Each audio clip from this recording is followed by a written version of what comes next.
Boa noite. Tudo bem, Vitor? Tudo bem, Marisa? Luiz? Tudo bem? Como que tá, Vitor? Adorei sua live ontem, hein? Muito boa. A sua live da Lilian, fantástica.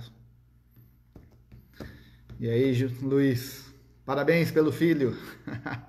Filho ou filha, né? Pelo bebê.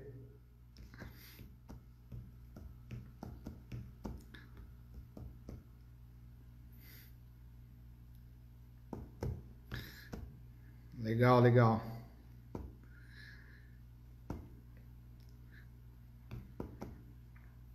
Bom, que bom, pessoal, que bom que vocês estão entrando aí na live. Espero. Ó, o Luiz falando aqui que tá na maternidade ainda, Matheus na área. Legal, parabéns, cara, que bom. Tá curtindo aí a live da maternidade. Ontem tava na live do Vitor lá e da Lilian também, né? É isso aí. Cuidando do filho e cuidando dos conhecimentos. Bom, que bacana, cara. Que bacana que vocês estão aí, que vieram discutir, escutar um pouquinho o que eu tenho para falar. Acho que vai ser bem bacana o assunto de hoje. É a primeira vez que eu estou fazendo uma live sozinho, então tem uma pressãozinha a mais.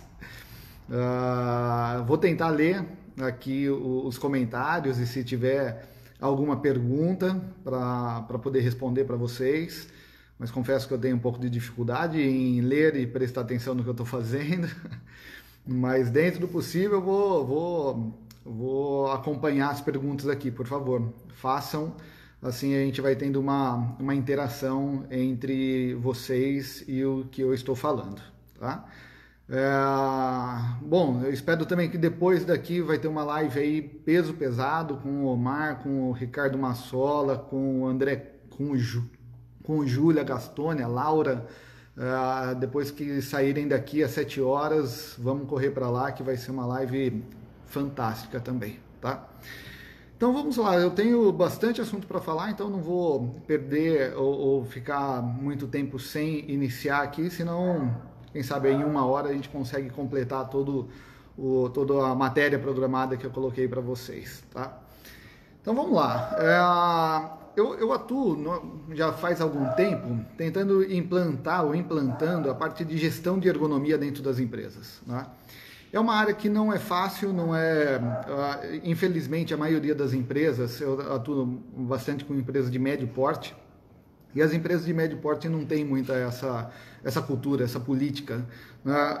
É difícil a gente trabalhar com ergonomia, e ainda mais com questão de gestão, questão de implantação das melhorias, implantação de comitês ergonômicos, mudanças de culturas, a fim de traçar essa melhoria, de trazer essa melhoria da questão ergonômica para perto, que faça sentido, que traga retorno financeiro para as empresas, tá? Então isso é meio complicado.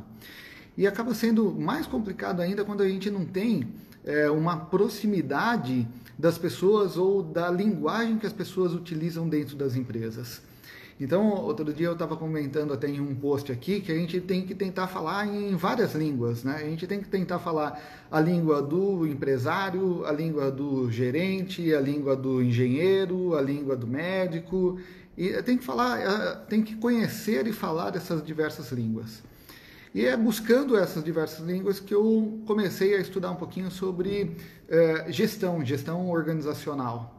E daí dentro desses estudos da gestão organizacional é que eu vi esses conceitos, né, que é os conceitos de liderança, que eu achei bem interessante. Falei, pô, isso daqui dá para utilizar na implantação de gestão ergonômica e dá para a gente seguir esses passos, né, e entender um pouquinho mais o porquê que é difícil essa transformação dentro das empresas. Mas seguindo passo a passo, começa a ser mais fácil, né? A gente ter uma teoria para tentar levar à prática e ter essa prática de uma maneira mais assertiva, mais fácil de ser liderada, tá? Então, os conceitos que eu venho trazer hoje para vocês aqui são conceitos abordados pelo John Kotter, tá? Que é um engenheiro elétrico, Ele é considerado um dos líderes de pensamentos em negócios, lideranças e mudanças organizacionais. Ele tem um livro que chama Liderando Mudanças, Transformando Empresas com a Força das Emoções. Tá? E esse assunto que eu trouxe hoje para vocês, na verdade, ele está descrito em um dos artigos que foi publicado no livro que é Desafios da Gestão de Harvard, né? Da Harvard Business Review. É um livro que tem vários artigos. E daí, lendo esse artigo, eu falei, putz, tem total sintonia com as questões ergonômicas. Tá? Então, são 8 passos para liderar mudanças em uma gestão ergonômica. Esse é o nosso assunto de hoje. Tá? E sem mais demoras, vamos entrando. E a primeira questão que eu pergunto para vocês, que eu faço para vocês, é o seguinte: é fácil iniciar uma mudança? É fácil a gente mudar os nossos hábitos? É fácil promover mudanças em pessoas? É fácil promover mudanças em empresas? Tá? Então, só começando por esse sentido, se é fácil a gente promover uma mudança em nós mesmos, tá? Aí a gente vê o quanto é complicado, né? Você mudar os seus hábitos, requer muita disciplina, requer muito empenho, requer uma necessidade muito grande para você querer aquela mudança, e só aí você vai conseguir realmente mudar. Isso a gente está falando de pessoas, a gente está falando de nós. Mas quando a gente quer mudar uma outra pessoa, quando a gente quer mudar isso, o conceito de várias pessoas, quando a gente quer fazer mudanças numa empresa, tá? Então, olha a complicação que é você conseguir liderar mudanças, liderar ainda mudanças na gestão ergonômica. A ergonomia ainda é um assunto, sendo ele muito necessário dentro das empresas, mas ao mesmo tempo com uma complexidade muito grande, né? E muitas vezes as pessoas não entendem essa complexidade, leva a ergonomia para uma situação de cadeirologia, né? E daí, pensando só nisso, a hora que você tenta levar uma transformação onde leva a ergonomia no seu conceito mais aberto, mais amplo, necessário, de mudanças físicas, organizacionais, cognitivas, psicossociais, imagine só o quanto que tem essa dificuldade em mudança, tá? Então, primeiro ponto, tá? A gente vê o quanto que é difícil ter essas mudanças no âmbito pessoal, quanto mais no âmbito organizacional. Por que implantar um sistema de gestão ergonômica? Tá? Primeiro, que eu acho, tá?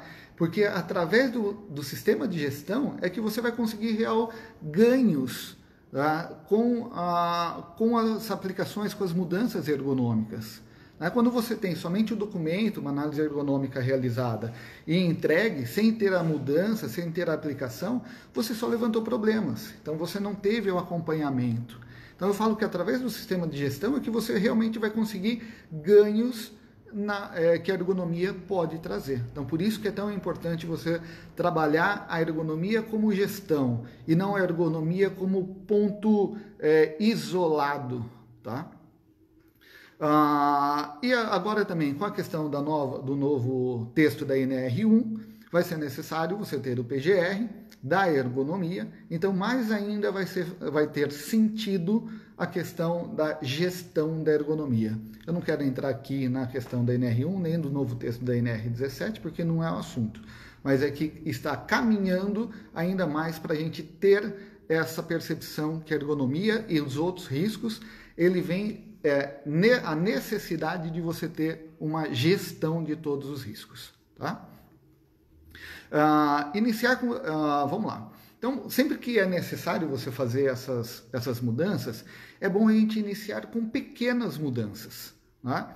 Quando você quer fazer uma mudança no seu hábito de vida, não adianta você simplesmente querer falar assim, olha, eu dormi de uma maneira e amanhã eu vou acordar de outra. Não. A gente tem que ter um processo nesse sentido de evolução, de ir conseguindo etapas até a gente conseguir uma grande melhoria, né? Então, sempre imaginem que as melhorias elas têm que ser pequenas, têm que ser passo a passo e ao longo do tempo que nós vamos conseguir. Quando a gente fala em implantação de sistema de gestão de ergonomia, a gente está falando em um planejamento mínimo aí de 3 anos, né, que nem o Omar muito bem coloca. O primeiro ano, às vezes, a gente faz os levantamentos, o segundo ano a gente planeja as mudanças, ou faz as mudanças, no terceiro ano que a gente vai começar a conquistar ou ter os resultados que a gente trouxe aplicando a ergonomia. Tá? Então, pensa que a gestão da ergonomia ela é a longo prazo, ninguém faz gestão em um ano.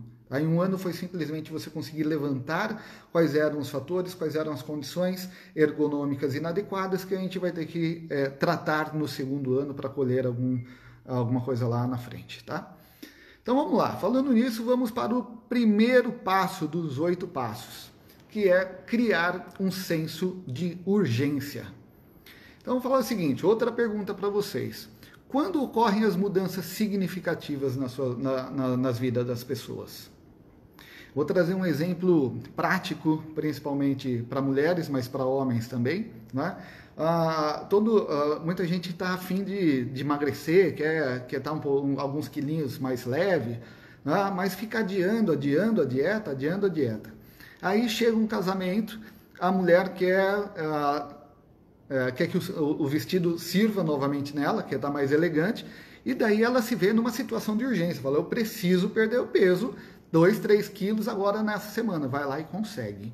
Tá? Então esse senso de urgência que tem na pessoa é que faz com que ela consiga ter a mudança de atitude, a mudança necessária de hábito para que ela atinja um objetivo. Então tem que estar claro o objetivo para ela e criar um senso de urgência para que essa pessoa consiga sair da inércia, sair do que é o comodismo para ela e daí sim começar a executar as atividades. Tá? Dentro das empresas, quando a gente fala numa questão de senso de urgência, para as mudanças ergonômicas, a gente tem que entender que não é uma única pessoa que tem que ter aquele senso de urgência. O senso de urgência para o ergonomista é uma situação que pode estar saltando aos olhos dele. Só que quem está envolvido naquela situação de trabalho? Quem é o operador que está envolvido naquela situação de trabalho? É um senso de urgência para ele? Quem é o líder daquele setor? Quem é o gerente daquele setor? Quem é que vai demandar ou vai destinar verba para aquela melhoria? O que é senso de urgência para essas pessoas na melhoria ergonômica? Então a gente não pode pensar que o senso de urgência que você tem é o senso de urgência que vai ser dado para todos.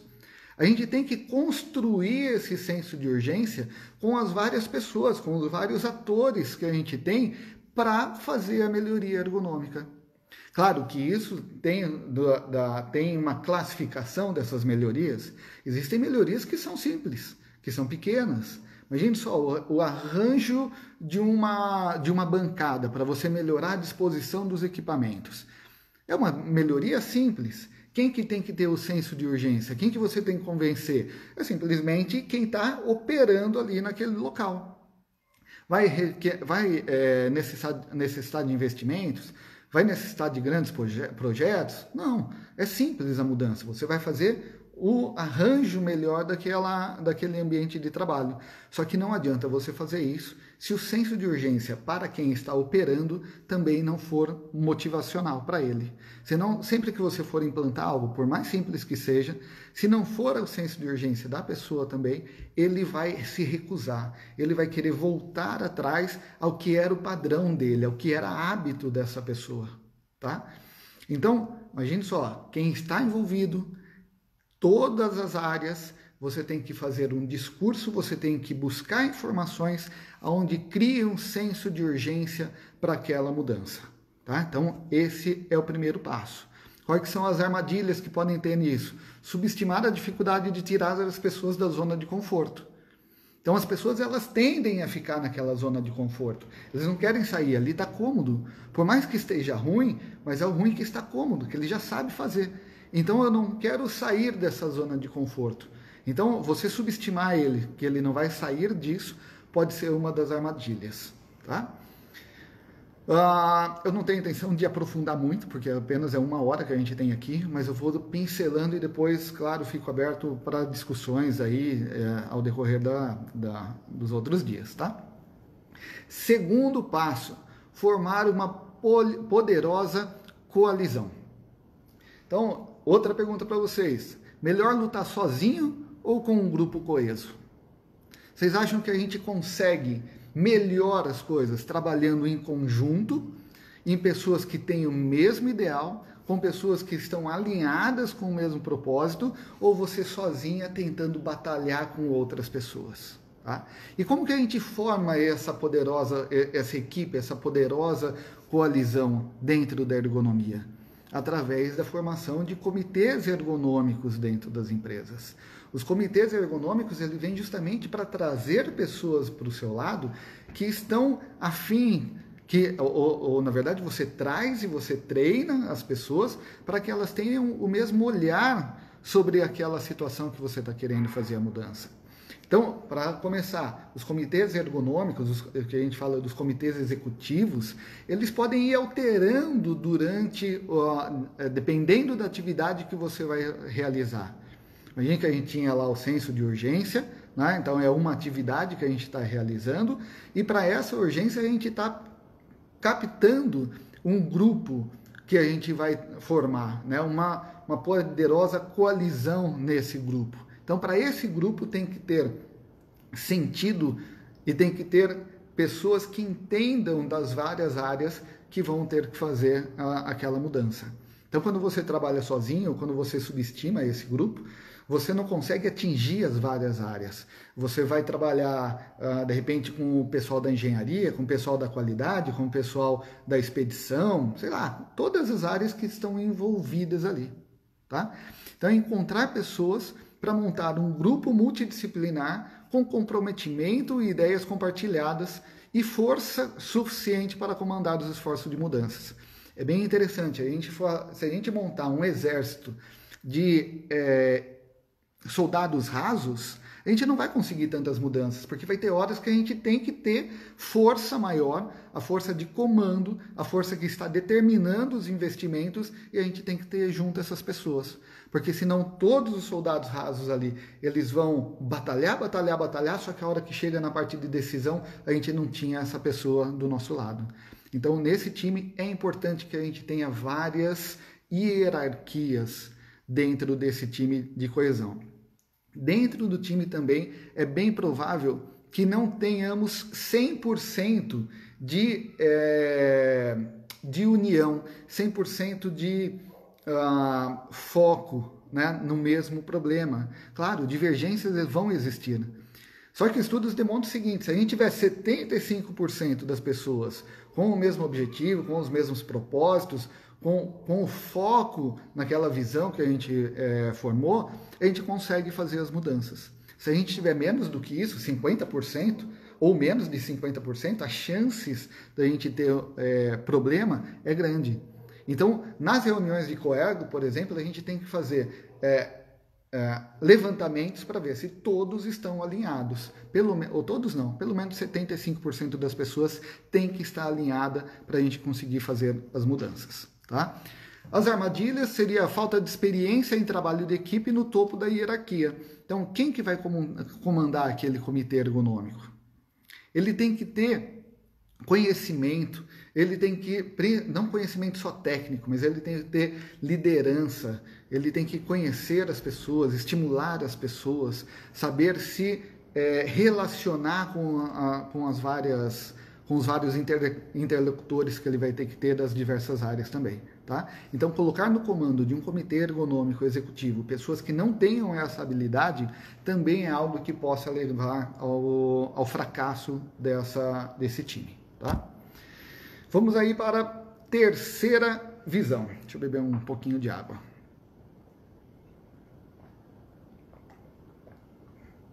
Vamos lá para a terceira visão. Criar uma visão. O que é criar uma visão? Visão é algo que está relacionado ao objetivo futuro, não é? Então, quando a gente vai fazer, quando a gente tem que criar uma visão, não é uma visão simplista, é uma visão abrangente. Não é uma história curta, é uma história média, mas ela tem que ter começo, tem que ter meio e tem que ter fim. Imagina quando vamos falar assim, uma pessoa vai tirar férias. Aí você fala assim para ela, qual que é a visão das suas férias? Qual que é o seu objetivo das suas férias? Ela fala assim, viajar para Paris. Ah, é ótimo, claro, né?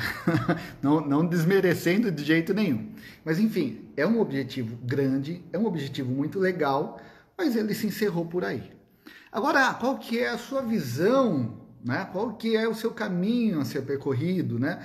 O que está relacionado com isso?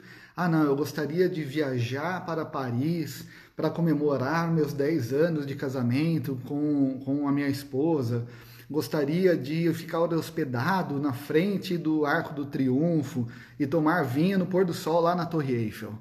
Pô, aí é uma visão mais ampla, uma visão até poética, né? Então, quando a gente cria uma visão dentro da empresa, essa visão ela tem que percorrer todos esses caminhos que a gente levantou lá na frente.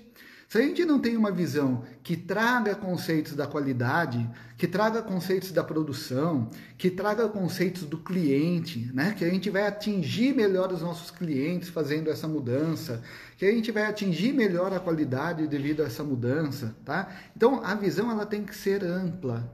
Porque se ela for uma visão monocular, se a gente estiver pensando somente naquela questão assim, a minha visão é somente para evitar as doenças. A minha visão é para evitar processos trabalhistas. A minha visão é para evitar problema de fiscalização. Tá? É uma visão que a pessoa só está vendo, a visão da área da saúde. Então é difícil ser comprado por todos. A hora que você cria uma visão mais ampla, a hora que você tem um entendimento que a sua melhoria vai resolver problemas de várias áreas, aí você começa a ter uma visão melhor, aí as pessoas conseguem comprar melhor porque você fez uma visão mais adequada para aquela situação, tá?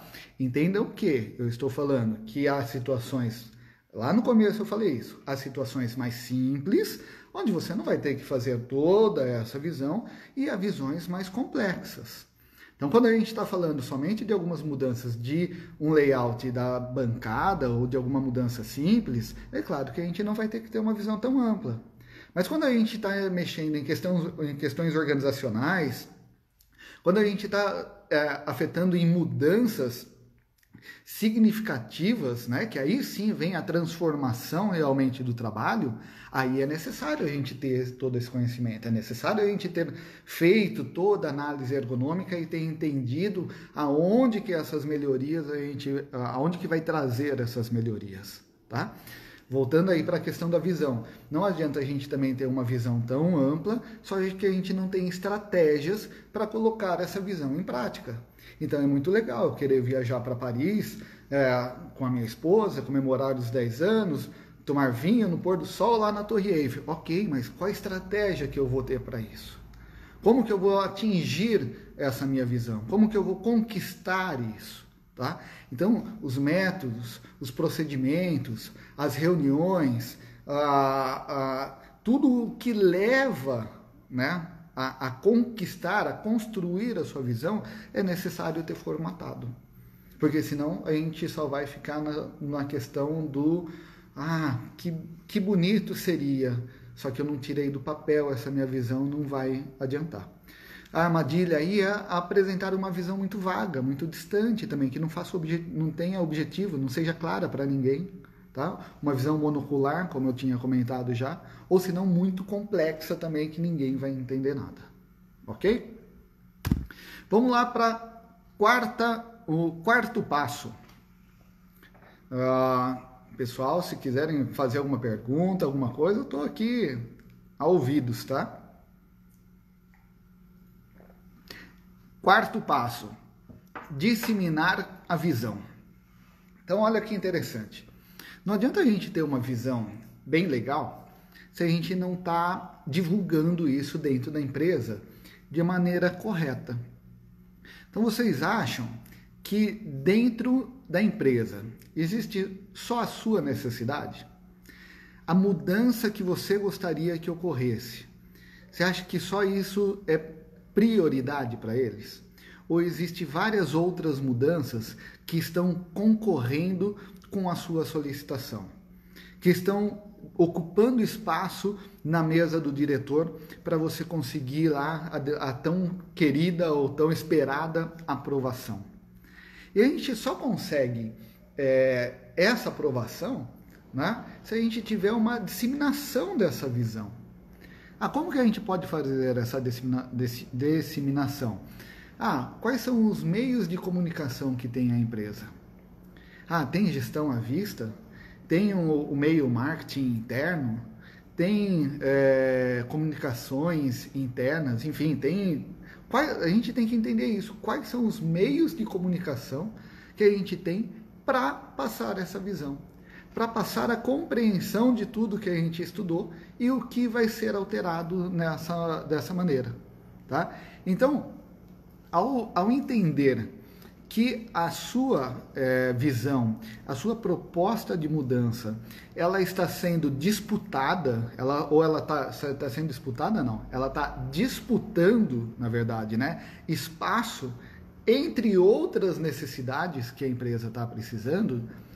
Quem ganhar mais espaço, quem tiver maior visão, né, visão, eu digo assim, na questão de visualização mesmo, né, é a que vai ganhar mais espaço, é onde as pessoas vão investir mais o tempo.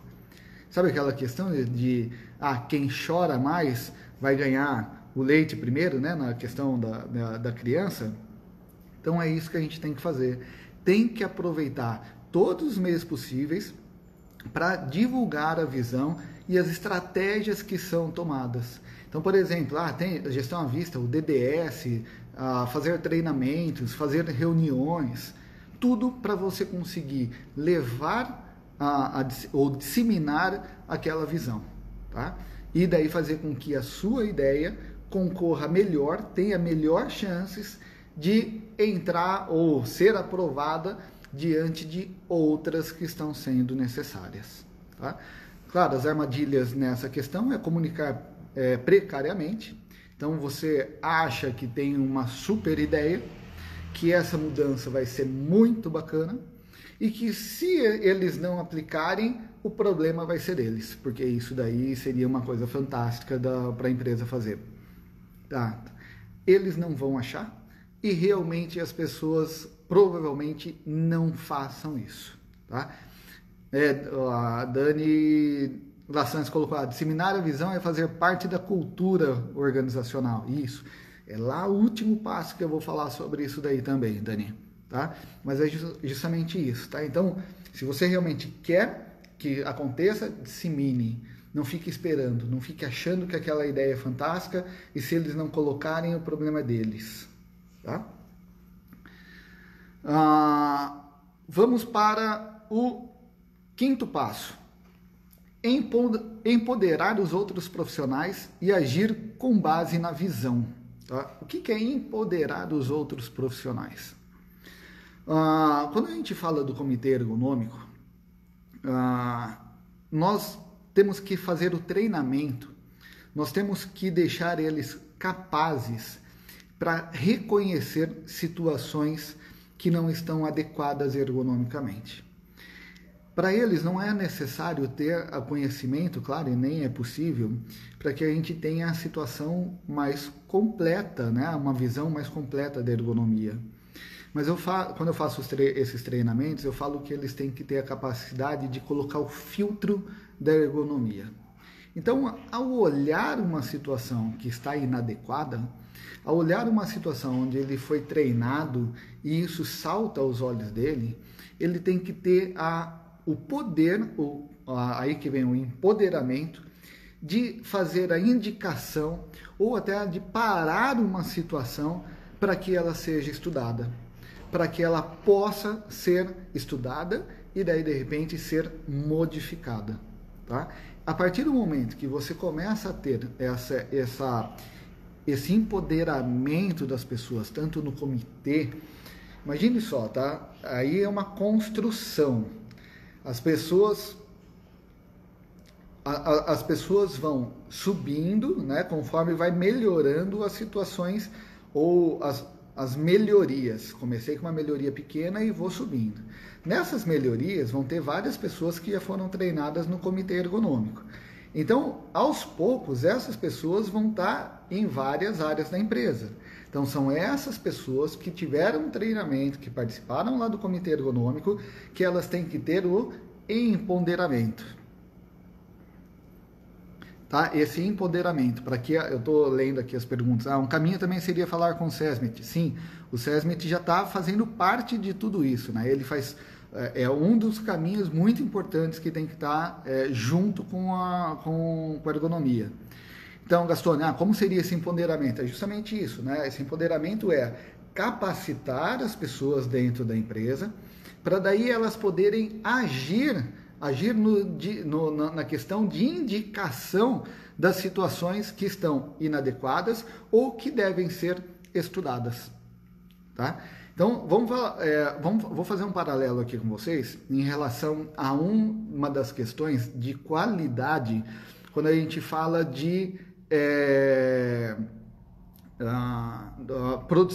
sistema de produção Toyota, tá? O Jidoka. Quando a gente fala o seguinte, as pessoas no sistema de produção Toyota, eles têm o empoderamento de poder parar uma linha de produção caso tenha algum problema de qualidade na peça, tá? Então, uma empresa que tem evoluído, tá, o seu conceito de produção do sistema de produção de Toyota, essas pessoas elas podem simplesmente parar a linha por um problema de qualidade. Isso é dar empoderamento para as pessoas, tá? Então, é nesse sentido que eu falo que a gente tem que empoderar, a gente tem que capacitar e fazer com que as pessoas possam avaliar assim, se a situação está inadequada ou adequada e solicitar uma avaliação do profissional capacitado para isso, que no caso é o ergonomista que está dentro da empresa ou que está prestando serviço. Sim, serão multiplicadores esses empoderados. Sim, seriam os multiplicadores, tá? Exatamente, Anete, caminhando para uma maturidade ergonômica, exatamente. Então, lembra que a gente está construindo, né, essa cultura, essa gestão da ergonomia dentro da empresa, tá? O que é interessante também, uma coisa que é bacana, dentro desse empoderamento, dentro dessa questão dos comitês ergonômicos, a gente tem que tentar trazer as pessoas... lembra que eu falei que a gente tem que trazer várias pessoas de várias hierarquias. Mas quando a gente traz para dar sugestões, quando a gente traz para discutir ideias, a gente tem que tentar tirar essa questão da hierarquia. Isso também é uma questão de empoderamento das pessoas. Por quê? Se a gente tem uma situação onde o chefe e o seu subordinado estão dando uma sugestão e são diferentes essas situações, essas sugestões, em muitas empresas, o funcionário ele simplesmente vai omitir a sua ideia. Ele não vai defender a sua ideia porque o chefe estava ali presente e o chefe representa uma hierarquia de poder sobre ele, tá? E nem sempre a ideia do chefe é melhor do que a chefe do funcionário. Até porque às vezes o funcionário ele está no dia a dia, então a ideia dele é bem significativa. Então, essa questão do empoderar também traz uma questão de igualdade, né? Nesse sentido de das pessoas trazerem as mesmas opiniões ou as mesmas opiniões divergentes, mas serem escutadas da mesma maneira, tá? Sem uma questão hierárquica, tá? Isso tudo focado no agir sobre a visão que a gente já criou, tá? Deixa eu ver o que a Lilian está colocando aqui. Vejo uma grande vantagem na gestão ergonômica, que é o tempo que temos para desenvolver a organização. E todos os atores sociais, disseminar visão da ergonomia e unir forças para solucionar problemas. É isso mesmo, Lilian. Quando a gente trabalha com a parte de gestão, a gente tem um tempo maior dentro das empresas. Então é muito mais fácil você conseguir, não é que é muito mais fácil, mas você tem mais tempo para você conseguir fazer as mudanças. Então isso é essencial. Isso que me levou a trabalhar mais com a ergonomia focado numa questão de gestão. Porque eu sempre pensei o seguinte, eu fazia análise ergonômica, entregava para a empresa, sabia que isso ia ser arquivado e não tinha mudança nenhuma. Aí isso me frustrava, eu falei, caramba, né?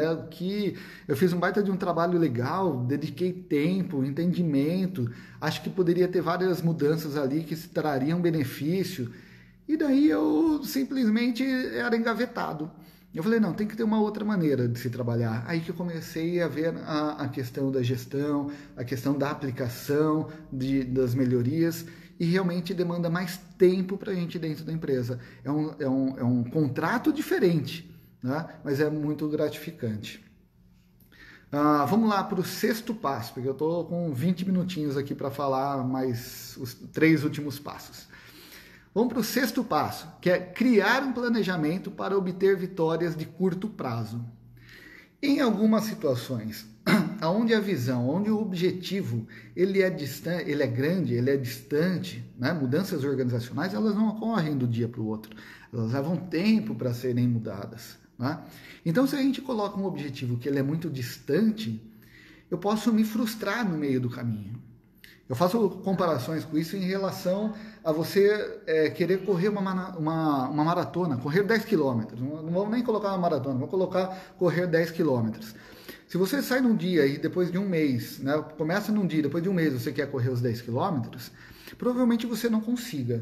Ou se conseguir vai se machucar, ou vai cansar muito, principalmente se você for ser sedentário, né? Então é uma mudança muito radical, é uma mudança que exige pequenas vitórias para você não conseguir desanimar.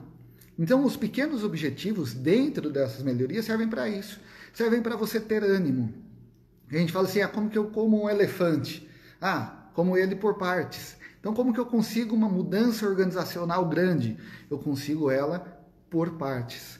Eu primeiro faço uma pequena mudança, um pequeno objetivo. Esse é o primeiro passo. Ok, conseguimos essa primeira melhoria.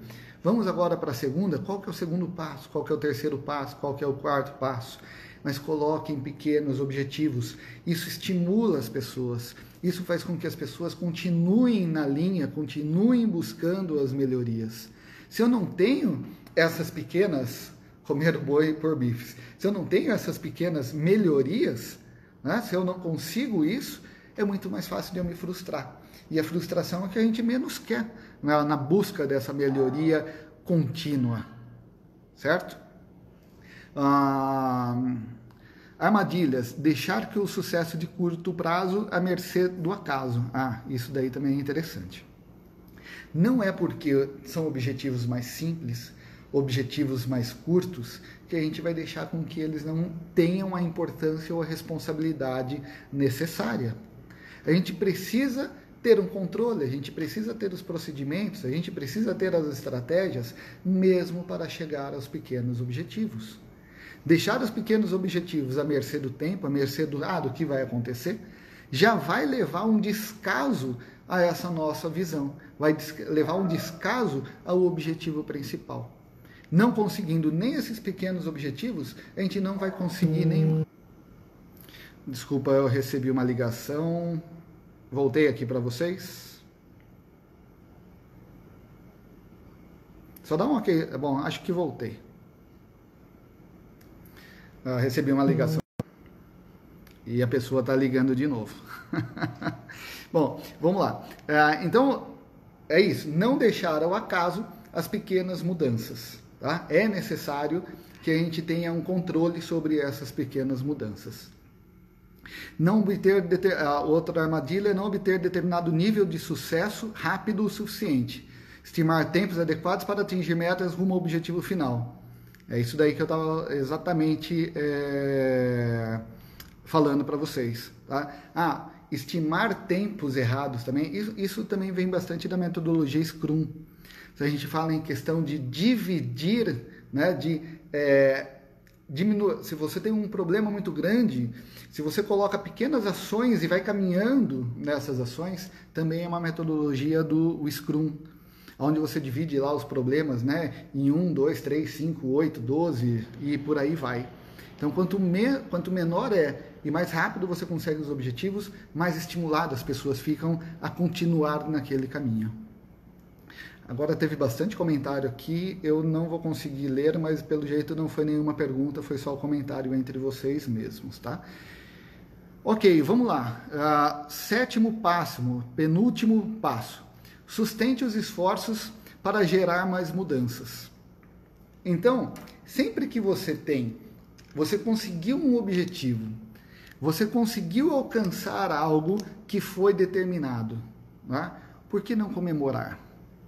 Por que não dar credibilidade? Por que não fazer com que isso apareça para as pessoas? Né? Então, usar dessa credibilidade, sustentar esses esforços, é necessário também para você ter o quê? Incentivo àquelas pessoas, fazer com que as pessoas entendam que aqueles pequenos objetivos foram reconhecidos, trouxeram benefício para a empresa, fizeram com que a gente desse mais um passo rumo àquele objetivo principal. Tá? Então, sustentar esses esforços para que a gente gere ainda mais mudanças.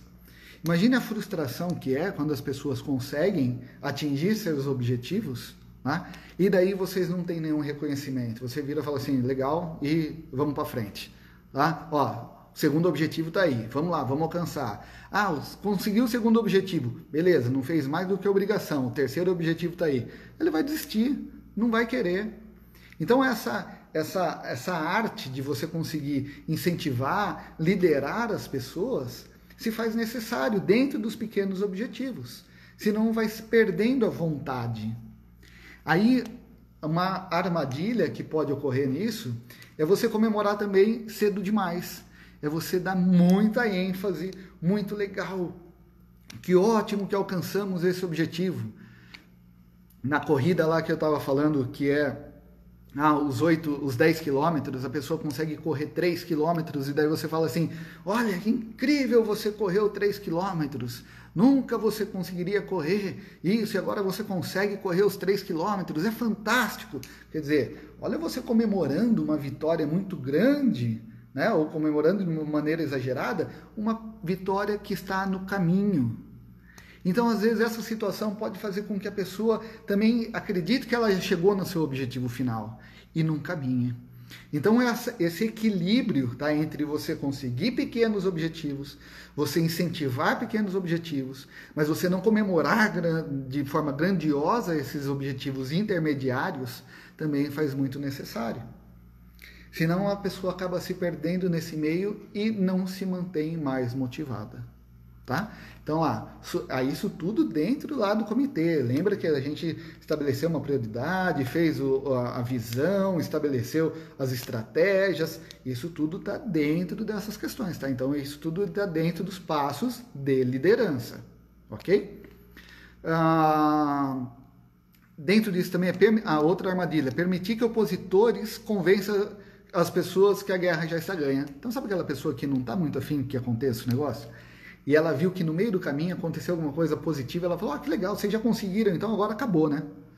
Aí a pessoa, às vezes, se não está centrada no objetivo principal, que é no último, né? Ela fala, não, legal, conseguimos isso daqui, e começa a deixar esquecido. Então, na verdade, essas pessoas elas não estão comemorando, elas estão enxergando que o objetivo principal não foi alcançado, só que elas não querem aquele objetivo principal. E daí essas pessoas a gente tem que tentar fazer o quê? Tirar do caminho.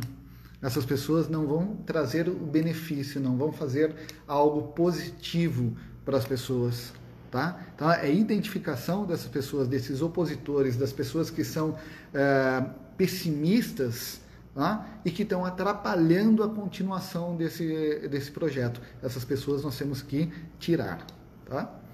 E vamos aí para o 8º passo. Eu acho que estou bem dentro do tempo. Tentei deixar uns 10 minutinhos finais até para se tivesse alguma questão, ou se não tiver questão, para a gente sair mais, repassar os ois.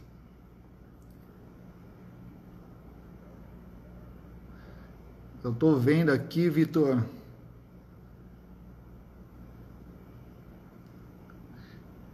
Eu acho...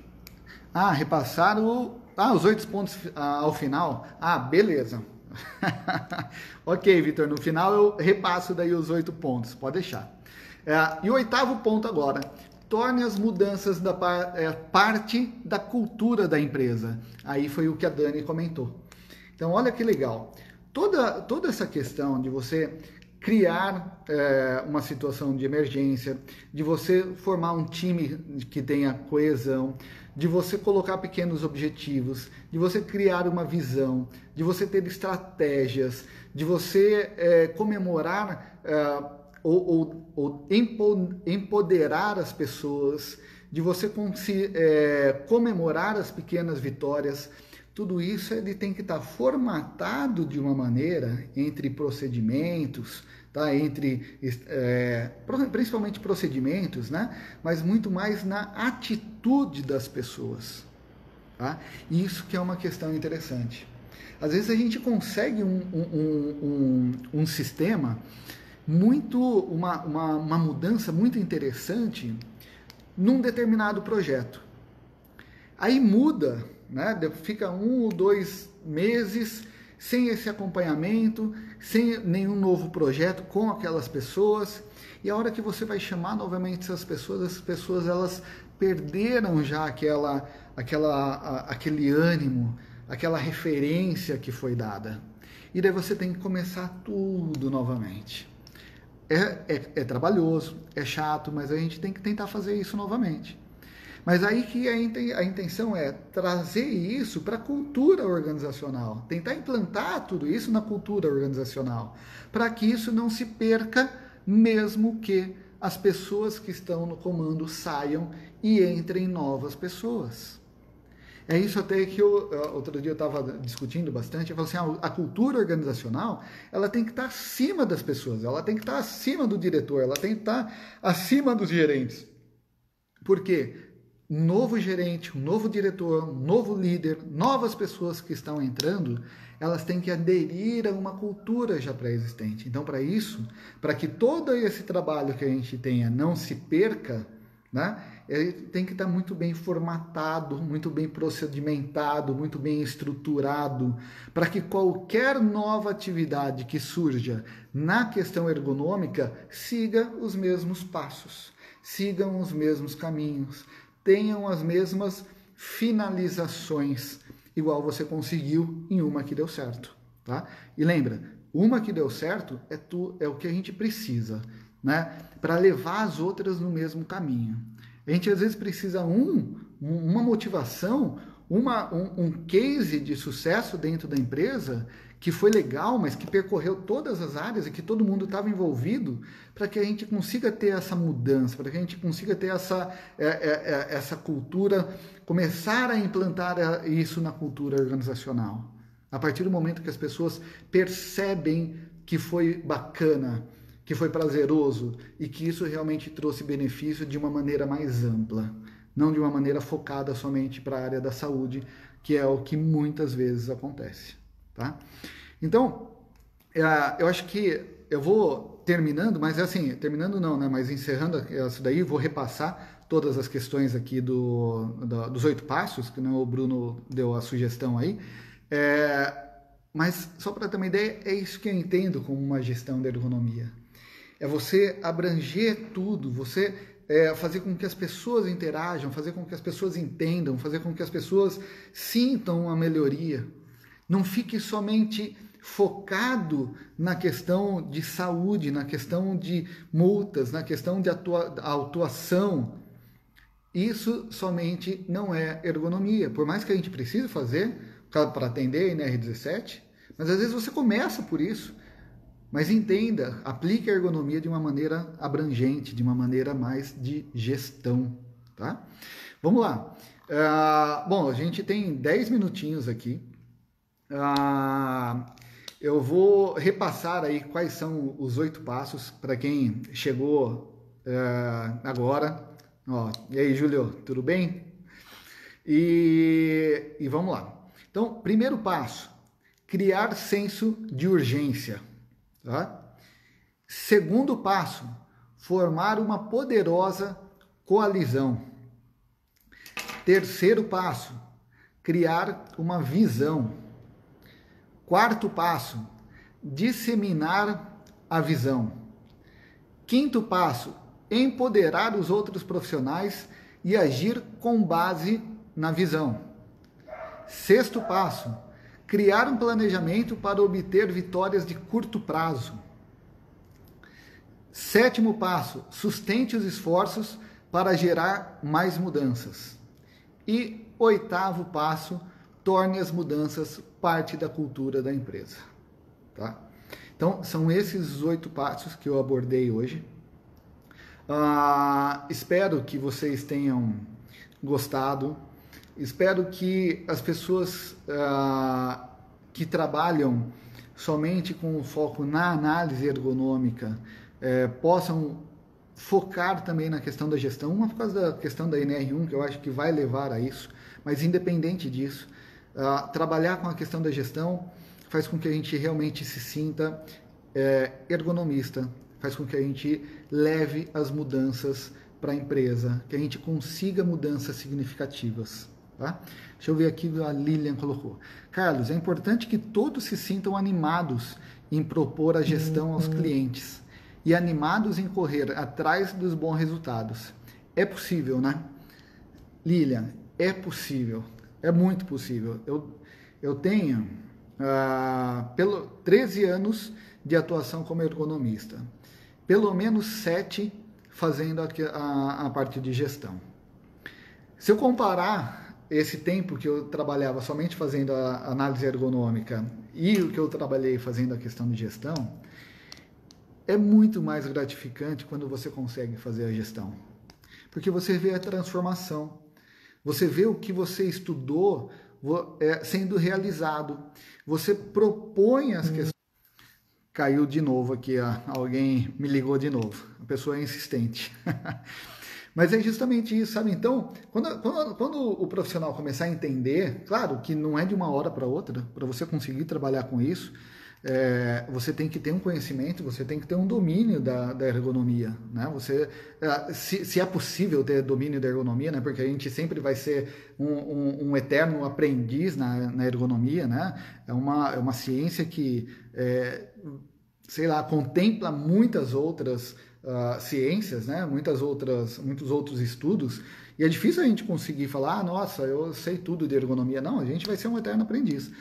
Mas você tendo esse conhecimento, você conseguindo fazer isso, é muito melhor, muito mais gratificante você trabalhar com a parte de gestão, e é aplicável, é possível, tá? Vamos lá, o Vitor, bom, teve vários parabéns, é consciente que você faz, obrigado.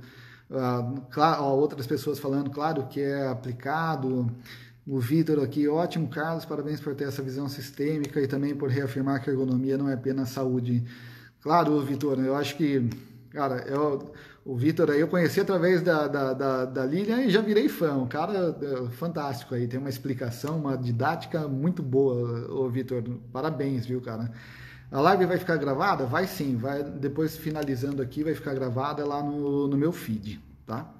Bom, pessoal, eu já vou fazer o seguinte, vai faltar 5 minutinhos, mas é bacana porque dá tempo da gente tomar uma água, se preparar para ir para a live agora às 7 horas, que eu falei que é uma live pesadíssima, é um pessoal muito bom que vai estar lá discutindo um assunto super atual, que é em relação aí ao plano de contingência, né, para a questão do Covid, tá?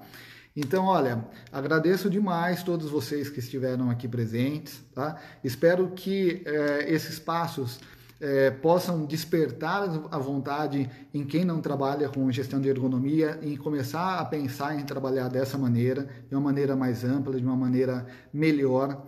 Para quem já trabalha com a gestão de ergonomia, espero que você consiga utilizar esse conceito da gestão organizacional junto para a gestão ergonômica, porque faz muito sentido. faz com que a gente consiga melhorar a nossa atuação e melhorar o grau de assertividade, de conquistas dentro da empresa. Tá legal? Mais uma vez, obrigado. Fiquem aí com tudo de bom para vocês. Um abraço. Tchau.